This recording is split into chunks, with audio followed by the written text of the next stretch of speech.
প্রিয় দর্শক, আসসালামু আলাইকুম। আমন্ত্রণ জানাচ্ছি এসএটিভির সরাসরি সম্প্রচারিত সাপ্তাহিক স্বাস্থ্য বিষয়ক আয়োজন স্বাস্থ্য প্রহরে। দর্শক, আজ আমরা ঠিক সে বিষয়টি নিয়েই কথা বলবো যে বিষয়টি এই সময় সারা বিশ্বকে আলোড়িত করে রেখেছে, তা হচ্ছে কোভিড। আমাদের আলোচনার বিষয় নির্ধারিত হয়েছে কোভিড জিজ্ঞাসা। আমরা আলোচনায় জেনে নেবার চেষ্টা করব কোভিড নিয়ে। সত্যিকার অর্থে আমরা এখন কম বেশি অধিকাংশ মানুষই জানে, তবে কিছু কিছু ক্ষেত্রে হয়তো কিছু তথ্যে বিভ্রান্তি রয়েছে বা কোনো ক্ষেত্রে বোঝার ভুল রয়েছে, সেই বিষয়গুলো জেনে নেবার চেষ্টা করব। এবং এ বিষয়ে কথা বলবার জন্য আমাদের সাথে উপস্থিত রয়েছেন এমন একজন চিকিৎসক যিনি এই 5 মাস পুরোটা সময় জুড়েই কোভিড চিকিৎসায় নিজেকে নিয়োজিত করেছেন। সরকারিভাবে তিনি কুর্মিটোলা জেনারেল হসপিটালের প্রথম দিক থেকেই কোভিড চিকিৎসায় নিয়োজিত এবং বেসরকারিভাবে এএমজেড হসপিটাল কোভিড সেন্টারের সাথে তিনি ওতপ্রোতভাবে জড়িত। Doctor Mahmud Hossain, Covid frontliner, medicine বিভাগ, কুর্মিটোলা জেনারেল হসপিটাল। দর্শক, আয়োজনটি সরাসরি সম্প্রচারিত হচ্ছে। আপনারা স্ক্রিনে দেখানো নম্বরে ফোন করে আপনার প্রশ্ন বা জিজ্ঞাসা করতে পারেন। চলুন দর্শক, আলোচনা শুরু করি। আসসালামু আলাইকুম স্যার, কেমন আছেন? ওয়ালাইকুম আসসালাম। আলহামদুলিল্লাহ, ভালো আছি। আজকে যে বিষয়ে আপনার সাথে আমাদের জেনে নেবার জন্য আপনাকে আমরা পেয়েছি, আমন্ত্রণ জানিয়েছি, তা হচ্ছে যে কোভিড নিয়ে কিন্তু বর্তমান সময়ে কম বেশি সারা দেশ জুড়েই মানুষের একটি ধারণা রয়েছে। তবে কিছু ক্ষেত্রে হয়তো সচেতনতার এখনও অভাব রয়েছে, কিছু ক্ষেত্রে ধারণাতে কিছুটা বিভ্রান্তি রয়েছে বা ভুল বোঝাবুঝি কিছু জায়গা তৈরি হয়েছে। সেই পয়েন্টগুলো আমরা সংক্ষেপে জেনে নিব আপনার কাছ থেকে। তো প্রথমেই শুরু করতে চাই, কোভিড রোগ যখন একজন ব্যক্তি এই সময়ে হয়তো জ্বর আছে বা শরীর ব্যথা আছে বা কাশি আছে, গলা ব্যথা আছে, এই ধরনের উপসর্গ নিয়ে আসছে, স্বাভাবিকভাবে সাধারণ মানুষরাও কিন্তু মনে করছেন হয়তো তিনি কোভিডে আক্রান্ত। সেই ক্ষেত্রে কী ধরনের পরীক্ষা নিরীক্ষা করে আপনারা নিশ্চিত হচ্ছেন? ধন্যবাদ ডক্টর সায়েম। খুবই উপযোগী একটি প্রশ্ন করেছেন যে কোভিডে আক্রান্ত লক্ষণগুলো এখন ইতিমধ্যে জনসাধারণের মধ্যে খুবই সাধারণভাবেই তারা বুঝতে পারেন যে জ্বর, গলা ব্যথা, অথবা মাঝে মাঝে পাতলা পায়খানা, অথবা শরীর হাত পা ম্যাজম্যাজ করা, অথবা সর্দি, অথবা গন্ধ না পাওয়া, এগুলো নিয়েই কিন্তু রোগীরা এখন সচেতন। তারা বুঝতে পারে যে কোভিড রোগের লক্ষণ কী। তবে কোভিড নিশ্চিত করার জন্য বেশ কতগুলো পদ্ধতি আছে। তার মধ্যে একটা হচ্ছে যে উপসর্গ, তো অবশ্যই উপসর্গ এই সময়ে যদি এই ধরনের উপসর্গগুলো থাকে তাহলে ধরতে হবে যে তার কোভিডে সম্ভাবনা। তারপর আমরা একটা পরীক্ষা করি যেটাকে ভাইরাস ডিটেকশন আর কি। আপনারা জানেন কোভিড যে ভাইরাসটা আমাদের শরীরে প্রবেশ করে তার পথ হচ্ছে নাক এবং মুখ। কাজেই এই ভাইরাসের অস্তিত্বটা কিন্তু আমরা নাকের মধ্যেও পাই এবং গলার যে রস সেটার মধ্যেও পাই। এবং এই নাক এবং গলা দিয়ে ভাইরাসটা আমাদের যে ফুসফুস সেখানে যেয়ে প্রবেশ করে।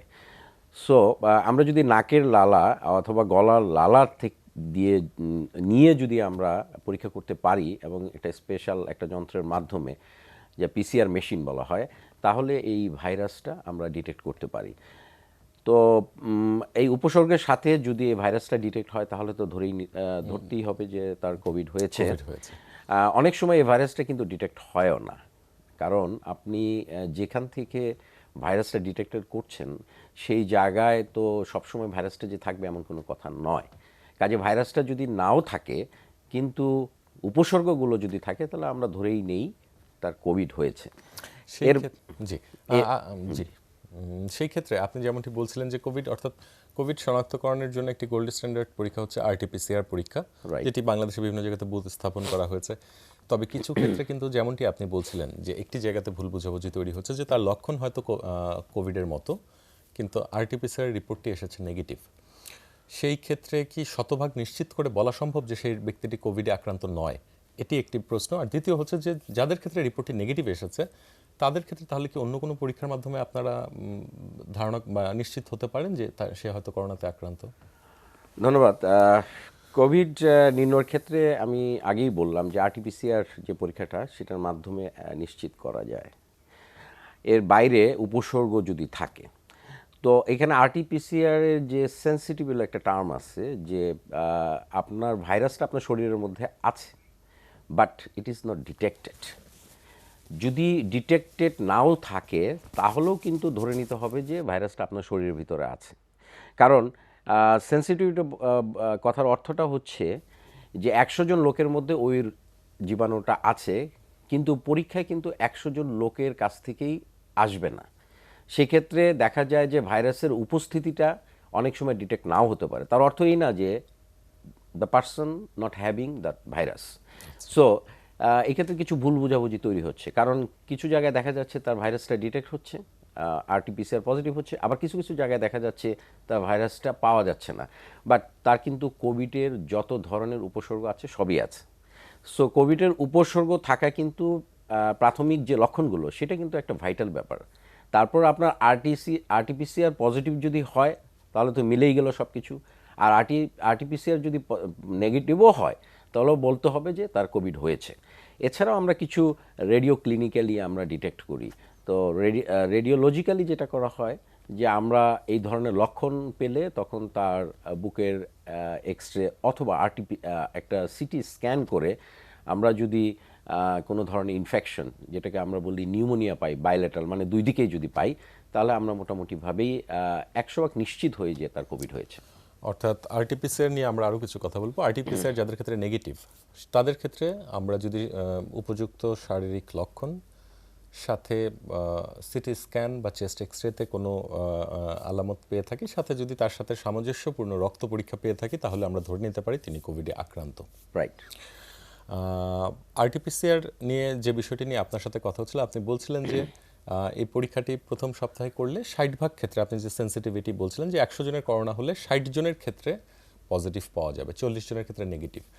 এই বিষয়টি তার মানে কি যে মেশিনটি বা যে সেন্টার থেকে করেছে সেই সেন্টারের ভুল হচ্ছে? যে 40 অনেকের ক্ষেত্রে কিন্তু আমরা সোশ্যাল মিডিয়াতে দেখেছি যে সকালবেলা একটি সেন্টার থেকে পরীক্ষা করেছে, পরীক্ষার রিপোর্ট হয়তো এসেছে নেগেটিভ, তার 2 ঘন্টা পরে আরেকটি সেন্টার থেকে করেছে, তার রিপোর্টটি আসছে পজিটিভ।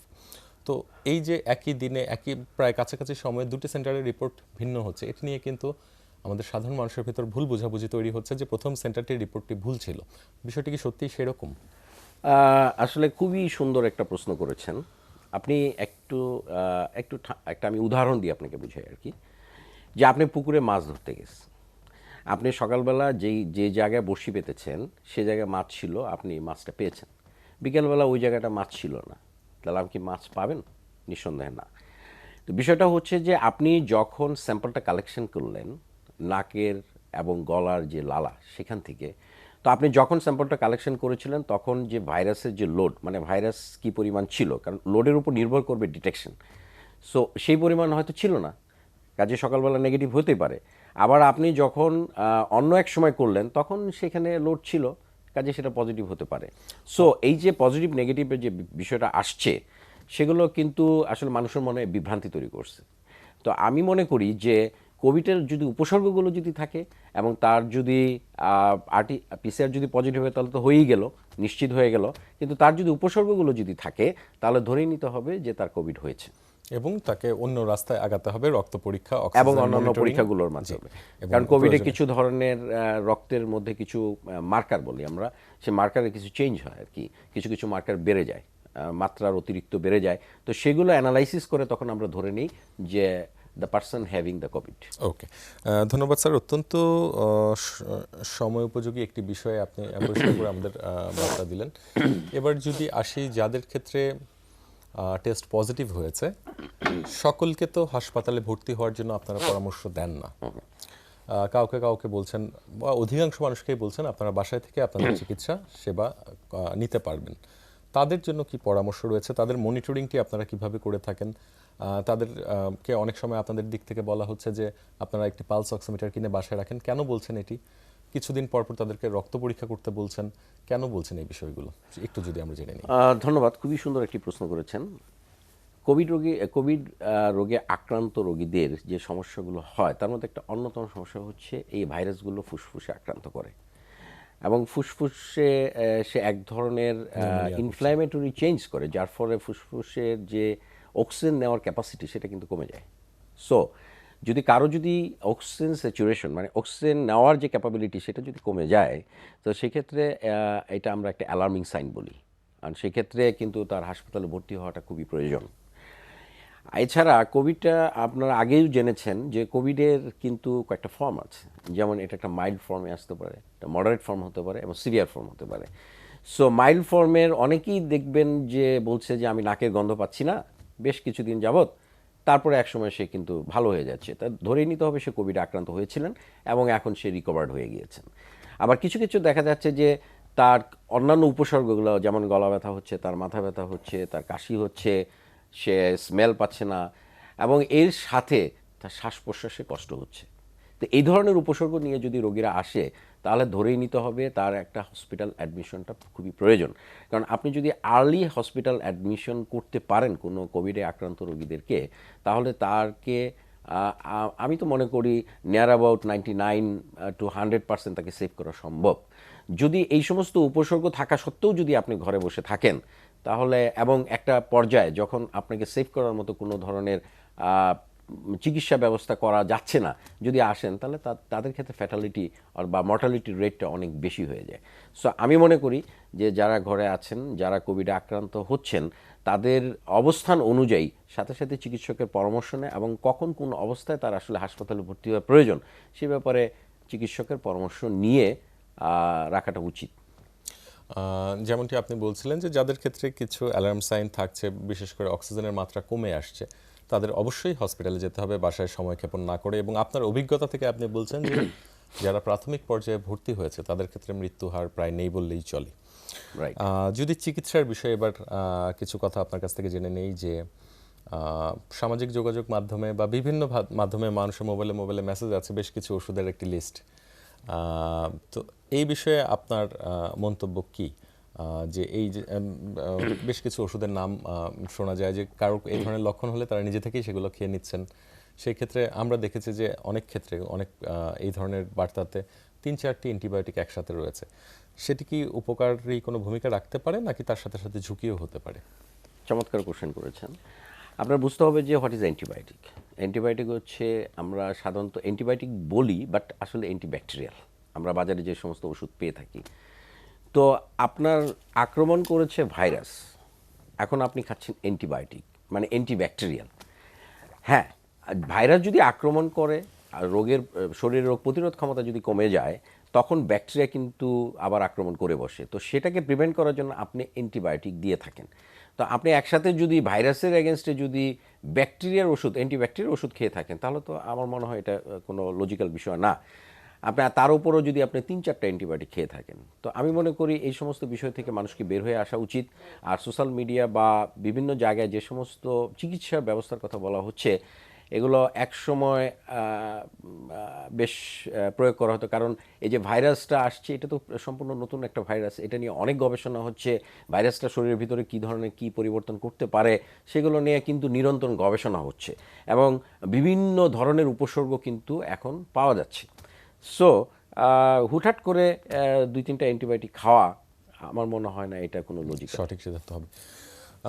এই বিষয়ে একটি প্রশ্ন আপনার কাছে আমি রেখে যাই, প্রশ্নটির উত্তর বিরতি থেকে এসে নিব। তা হচ্ছে যে অনেক সময় আপনারা বলছেন যে কোভিড রোগে, যদিও ঠিক এক ধরনের বিশেষ ধরনের নিউমোনিয়া, কিন্তু আপনারা বলছেন যে কখনো কখনো রক্ত ঘন হয়ে যেতে পারে, রক্ত ঘন হয়ে বড় কোনো ধরনের বিপদ হতে পারে। সেই ক্ষেত্রে আপনারা রক্ত পাতলা, রক্ত তরল হবার জন্য কিছু ওষুধ দিচ্ছেন, কখনো মুখে, কখনো ইঞ্জেকশন নের মাধ্যমে। এই বিষয়টি কেন দিচ্ছেন এবং এটি চিকিৎসকের পরামর্শ ছাড়া নিজে নিজে কি সেবন করার ঝুঁকি রয়েছে কিনা, এই বিষয়টি অর্থাৎ ব্লাড থিনার, রক্ত পাতলাকরণের ওষুধ নিয়ে আপনার কাছ থেকে জেনে নেব। তবে তার আগে যেতে হচ্ছে একটি বিরতিতে। দর্শক, আলোচনা হচ্ছে আজ কোভিড নিয়ে। কোভিড নিয়ে আমাদের যেসব বিষয়ে ভুলভ্রান্তি রয়েছে বা হয়তো বা সচেতনতার অভাব রয়েছে, সেই বিষয়গুলো আমরা আজকের আলোচনায় ফুটিয়ে তুলবার চেষ্টা করছি। আরও আলোচনা চলবে, তার আগে যেতে হচ্ছে একটি বিরতিতে। সাথেই থাকুন।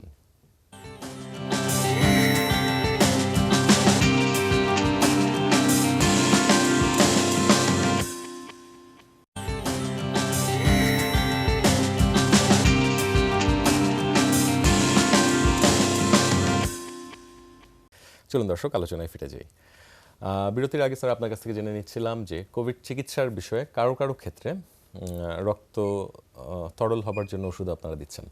তো এই ওষুধটি সবার জন্য কি প্রযোজ্য, নাকি কারো কারো ক্ষেত্রে নিলে কোনো ঝুঁকিও হতে পারে, এবং চিকিৎসকের পরামর্শ ছাড়া ওষুধটি সেবনে কোনো বাড়তি ঝুঁকি থাকবে কিনা? খুবই সুন্দর একটি প্রশ্ন। আপনারা জানেন যে কোভিডে আক্রান্ত যখন আমাদের উন্নত দেশগুলোতে হয়েছিল আর কি, তখন কিন্তু মৃত্যুর একটা প্রধান কারণ ছিল পালমোনারি এম্বোলিজম, অর্থাৎ ফুসফুসের একটা ধমনীতে রক্ত জমাট বেঁধে হঠাৎ করে রোগীর মৃত্যু, এবং এই রোগীর সংখ্যা কিন্তু অসংখ্য। আপনারা দেখেছিলেন যে কোভিডে আক্রান্ত উন্নত দেশে এই যত ডেথ রেট বেশি ছিল তার একটা অন্যতম কারণ কিন্তু এটা। সো এটা কিন্তু প্রমাণিত আর কি। সো আমরা কোভিড রোগীদের ক্ষেত্রে কিন্তু ইনভেরিয়েবলি আমরা ব্লাড থিনার দিয়ে থাকি।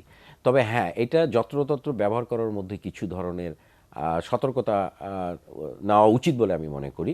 কারণ হচ্ছে যে ব্লাড থিনার আপনি যদি দেন, তার যদি রক্তনালীতে কোনো ধরনের সমস্যা থেকে থাকে, অর্থাৎ যদি আগে যদি তার স্ট্রোক হয়, সে হ্যামোরেজিক স্ট্রোক, অথবা তার যদি রিসেন্ট কোনো অপারেশন হয়ে থাকে, অথবা তার যদি এক পাশ অবশ হয়ে যায়, আমরা যেটাকে সিবিডি বলি আর কি, তো হেমোরয়েড যদি থাকে, তো সেই সমস্ত ক্ষেত্রে কিন্তু এটা কিন্তু বড় বিপদ ডেকে আনতে পারে। সো এটা বাসায় বসে ব্যবহার করাটা খুবই রিস্কি হয়ে যায়। সেজন্য আমরা কিন্তু রোগীদেরকে বলে থাকি, আপনারা হাসপাতালে আসবেন এবং সুপারভিশনে, মনিটরিংয়ে, ডক্টরসের সুপারভিশনে আপনারা এই ওষুধগুলো নিয়ে থাকবেন। কারণ সাধারণ মানুষ কিন্তু এটা বুঝবে না যে এইটা তার আগে এই ওষুধটা ব্যবহারে তার কোনো ধরনের বিপদ ডেকে আনতে পারে কি না আর কি। সো হসপিটালে বসে এই ধরনের ওষুধ, এবং এটা খুবই কার্যকরী ওষুধ, এবং আমরা দুইভাবে এটাকে দিয়ে থাকি। একটা হচ্ছে যে প্রোটেক্টিভ, অর্থাৎ প্রিভেন্টিভ, অর্থাৎ আপনার ভবিষ্যতে যেন রক্তটা জমাট বাঁধতে না পারে, নাম্বার ওয়ান। আর নাম্বার টু, অনেকের ক্ষেত্রে আমরা দেখেছি, আমাদের এএমজেড হাসপাতাল অথবা কুর্মিটোলা হাসপাতালে আমরা দেখেছি তার রক্ত জমাট বেঁধে হঠাৎ করে রোগী খারাপ হয়ে গিয়েছিল, এবং সেই ক্ষেত্রে কিন্তু এটা রক্ত থিনার, মানে ব্লাড থিনারের জন্য যে আরেকটা ওষুধ আছে যেটা আমরা বলি হ্যাপারিন, সেটা আমরা দিয়ে অনেক রোগীকে কিন্তু আমরা সুস্থ করেছি। জি, ধন্যবাদ আপনার অভিজ্ঞতা শেয়ার করবার জন্য আমাদের সাথে। এবার যদি জানতে চাই যে কোভিড রোগের কমন উপসর্গগুলো নিয়ে কিন্তু আমাদের কম বেশি একটি ধারণা রয়েছে। নতুন কোনো ধরনের উপসর্গ বা রোগটির কোনো বহিঃপ্রকাশ আপনি আপনার বিগত দিনে দেখেছেন কিনা? খুবই সুন্দর একটি প্রশ্ন করেছেন। কোভিড, হ্যাঁ, কমন উপসর্গগুলো তো সবার কাছেই এখন, কিন্তু সাধারণ মানুষও জানেন যে আসলে সাধারণ উপসর্গগুলো কী কী। তবে হ্যাঁ, আমাদের অভিজ্ঞতায় আমরা এএমজেড হাসপাতালে এবং কুর্মিটোলা জেনারেল হাসপাতালেও আমরা অনেক রোগী দেখেছি যে একটু ব্যতিক্রম ধর্মী উপসর্গ নিয়ে কিন্তু আসছে। তার মধ্যে একটি কিন্তু এমআইএস, অর্থাৎ মাল্টি ইনফ্ল্যামেটরি সিনড্রোম। অর্থাৎ এই ভাইরাসের কারণে দেখা যাচ্ছে তার যে ভাইরাস থেকে যে ধরনের যে কেমিক্যালগুলো বের হচ্ছে আর কি, সেগুলোর মাধ্যমে শরীরের বিভিন্ন স্থানে এক ধরনের প্রদাহ তৈরি করছে আর কি। তার মধ্যে হার্টের যে রক্তনালীগুলো আছে সেগুলোর মধ্যে, এছাড়া তার চোখ লাল হয়ে যাচ্ছে, তারপর তার শরীরে বিভিন্ন ধরনের র্যাশ হচ্ছে, এবং এবং অন্যান্য অঙ্গগুলো, অন্ত্রের যে রক্ত প্রবাহ আছে সেখানেও কিন্তু ক্লট হয়ে মেসেন্ট্রিক ইসকেমিয়া বলে, সেই ধরনের প্রবলেম হচ্ছে আর কি। তো আমরা একটা খুবই চমৎকার দুইটা কেস আমরা ডিল করেছি এএমজেড হাসপাতালে। সেটার মধ্যে একটা বাচ্চার কাওয়াসাকি ডিজিজ হয়েছিল, সেটা আমরা সুন্দরভাবে ডিল করেছিলাম, তাকে ইমিউনোগ্লোবিন দিয়েছিলাম, এবং আল্লাহর রহমতে সে বাচ্চাটি সুস্থ হয়ে ফিরে গিয়েছে। এবং একটা 1 বছরের শিশু, তারও এমআইএস হয়েছিল, এবং আমরা একটা বোর্ডের মাধ্যমে সেখানে 4 জন চাইল্ড স্পেশালিস্ট, 4 জন মেডিসিন স্পেশালিস্ট, আমি সহ কয়েকজন মিলে আমরা একটা বোর্ড করেছিলাম, এবং বাচ্চাটির বয়স ছিল 1 বছর, এবং তাকে আমরা ইমিউনোগ্লোবিন জি দিয়েছিলাম, এবং বাচ্চাটি সুস্থ হয়ে আমাদের সেন্টার থেকে চলে গিয়েছে, এবং that was a very great success. নিঃসন্দেহে এটিও, এই রোগটি আমাদের দেশে হয়তো ধরা পড়েছে, বা খুব কম ক্ষেত্রেই হয়তো রোগটি হচ্ছে, কিন্তু ধরা পড়ছে কম, এবং অল্প কয়েকটি সেন্টারেই এই রোগের চিকিৎসা হয়েছে। আপনার অভিজ্ঞতা আমাদের সাথে শেয়ার করলেন, ধন্যবাদ স্যার।